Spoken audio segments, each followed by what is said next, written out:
Bugün sizə qızıl tapmağın yöntəmini öyrədəcəm. Sadəcə qum təpəsidir. Burada prinsip nədir? Qumu qarışdırmadan üzündə olan hər bir parıldayan cismi gözdən keçirmək. Məsələn, bax burada bir şey parıldayır. Ekrana düşür, düşmür bilmirəm. Bax indi məsələn burada biri parıldayır. Bunu bu qaydada götürürük.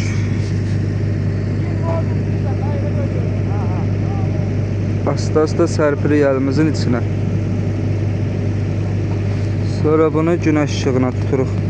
Daha sonra bu cür bir sigaretin qilyonkasını alırıq əlimizə. Tapdığımız qızılı ehmalca atırıq bunun içinə.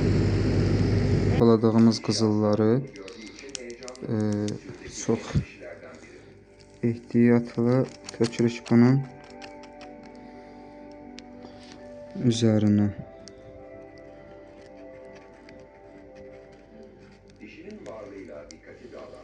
Başlayırıq ayırmağa.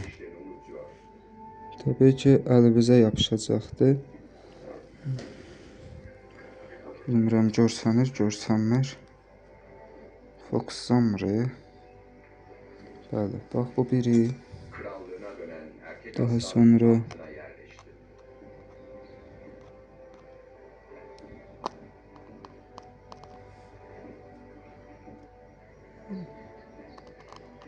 bıçağın ağzına yapışdı ya, uğraş. Bax bu ikisi. Daha sonra bu üçü.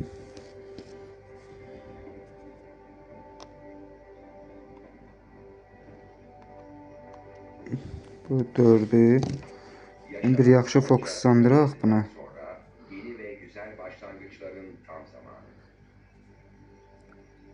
Hoppa. Əlim biraz əsir amma yəni nəticə göz qabağındadır.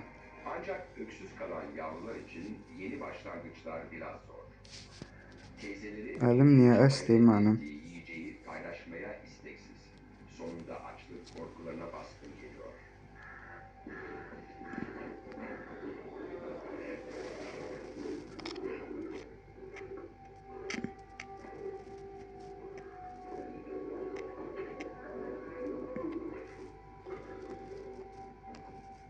Kendisi henüz anne olmadığı için kız kardeşinin yavruları annelik içgüdüsünü harekete geçiremiyor.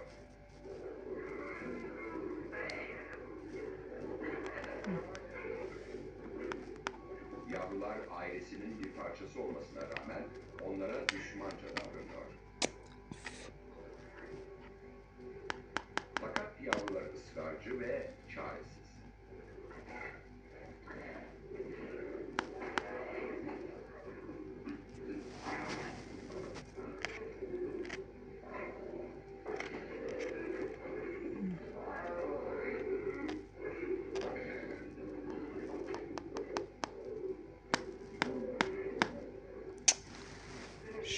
Bıçağın ağzına yapışır. Neyse. Yani bu da size subut. Bir qızıl. Bu da size subut. Bir qızıl. Qızıl necə tapılır? Adi bir qumdan, sadəcə bir qum parçasından qızıl tapmaq. Düzdür, çox xırda bir parçalar olur, amma effektiv olur da.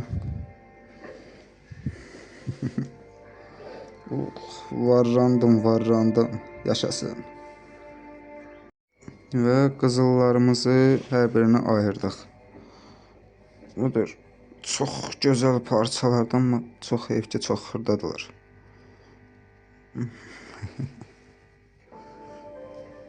Bir dəqiqə.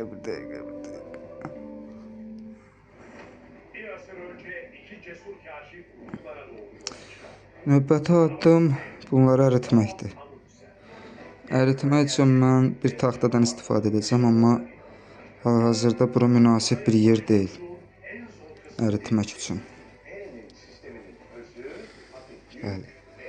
İndi isə yenidən qaytarıb bunun içinə yığıb ağzını jajikalka ilə əridib büküb saxlamaq lazımdır. Bir də salam. Əslində o qumun mənbəyini bilmirəm. Bilsəm həqiqətən də nəsə eləmək olar. Hardansa gətirib töküblər. Mən də təsadüfən kəşf elədim ki, bu qumun içində qızıl var. Bir neçə parça da götürdüm. Yəni əlbəttə ki, davamını etməyəcəm. Sadəcə çəkib sizə də göstərməyimin səbəbi budur ki, gələn qumların həmişə içində nəsə dəyərli bir şeylər olur. Həyatınıza qum gətizdirəndə mütləq diqqətlə baxın ki, içində nəsə bir dəyərli əşya ola bilər. Dəyərli daş ola bilər, qızıl ola bilər, gümüş ola bilər, müxtəlif dəyərli metallar ola bilər. Lütfən abunə olub bəyənməyi unutmayın. Bu boyda əziyyət çəkdim də. Sizə də göstərdim ki, yəni mümkündür. Qumdan dəyərli əşyalar tapmaq mümkündür. Sağ olun.